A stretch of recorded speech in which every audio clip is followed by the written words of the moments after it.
آج فیصلے کا دن ہوگا. یہ ڈے آف ججمنٹ ہے.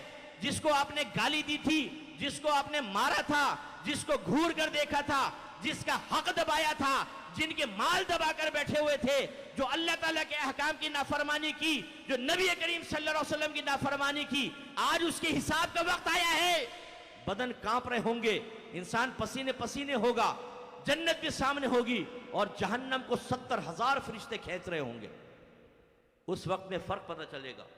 جن کا آپ مذاق اڑاتے ہیں نا، آج داڑھی والا نوجوان نگاہیں جھکا کر سب کھیل کود چھوڑ کر مسجد میں جا رہا ہے اور آپ سمجھتے ہیں بے وقوف اور بدھو ہیں اس دور کے. ابے بھائی انجوائمنٹ کرو یار، 4 دن کی زندگی ہے. یہ میدان محشر میں پتہ چلے گا. نیک آدمی کو عرش کا سایہ ملے گا، اسے VVIP پروٹوکول ملے گا. نبی کریم اپنے نورانی ہاتھوں سے حوض کوثر کے چھلکتے جام پلائیں گے. اس کے سیدھے ہاتھ میں اعمال نامہ دیا جائے گا. قرآن کہتا ہے کہ جب سیدھے ہاتھ میں نامہ اعمال ملے گا، وہ اپنے قریبی لوگوں کے پاس آئے گا اور کہے گا کہ دیکھو میں تو پہلے ہی جانتا تھا اللہ تعالیٰ مجھے سیدھے ہاتھ میں نامہ اعمال دے گا. اس کو حکم ہوگا جنت میں جاؤ. اب آئے گی ہماری باری، اب آئے گی فراڈیوں کی باری، اب آئے گی اللہ کی نعمت کھا کر اس کے دشمن شیطان کی اطاعت کرنے والوں کی باری. اب آئے گی ان کی باری جو علماء کے قول سن کر ناراض ہوتے تھے لیکن نفس کی غلامی میں شیر تھے. وہ جب وہاں پہنچیں گے ہلتے کانپتے ہوئے، اگر اللہ ناراض ہوا جہنم میں جانے کا فیصلہ ہوگا. حدیث غور سے سنیے گا. آپ کے نبی نے ارشاد فرمایا صحابہ سے، صحابہ کیا تم جانتے ہو کہ مفلس کون ہوتا ہے؟ کنگال، مفلس. صحابہ کرام نے عرض کی ہم تو کنگال اس کو کہتے ہیں جس کے پاس نہ دراہیم و نہ دنانیر. سرکار نے فرمایا لیکن میری امت کا مفلس وہ ہوگا جو بروز قیامت بہت ساری نیکی لے کر آئے گا.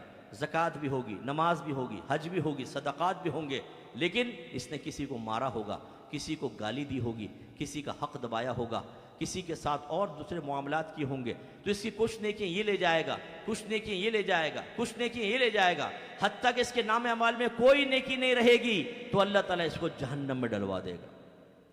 اور ایک روایت میں فرمایا اگر تم پر کسی کا حق ہے تو دنیا میں دے دو، ورنہ میدان معاشر میں تمہاری نیکیاں دوسروں کو دی جائیں گی اور اس سے حساب و کتاب پورا نہیں ہوگا تو ان کی برائیاں نکال کر تمہارے نام اعمال میں ڈال دی جائیں گی اور ایسا آدمی بھی جہنم میں ڈالا جائے گا.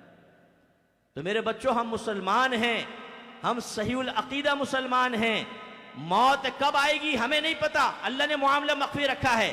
ہو سکتا ہے یہ میرا آخری بیان ہو، اس کے بعد مجھے بیان کا موقع نہ ملے، اور یہ ہو سکتا ہے آپ کا آخری بیان ہو، اب آپ کا جنازہ ہی اٹھنے والا ہو.